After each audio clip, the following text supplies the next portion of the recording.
Hi hello ధర్ని agri life ప్రేక్షకులకు నమస్కారం. ఒక చిన్న విరామం తర్వాత మీ ముందుకు రానే వచ్చేసాం. ఖరీఫ్ సీజన్ ప్రారంభం కానున్నది. అసలు ఖరీఫ్ సీజన్ అంటే ఏంటి, ఈ సీజన్ ఎందుకంత ముఖ్యమైనది అనేది ఈ వీడియోలో తెలుసుకుందాం.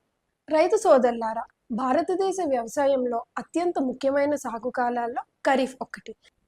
సాధారణంగా జూన్ నెలలో నైరుతి ఋతుపవనాలు ప్రారంభమైన తర్వాత ఈ సీజన్ మొదలవుతుంది.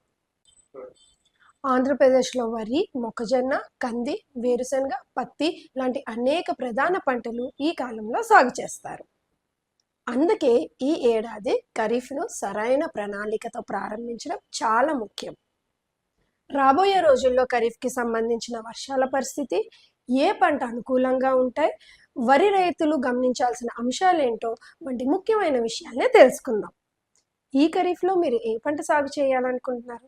కమెంట్లో తెలియచేయండి.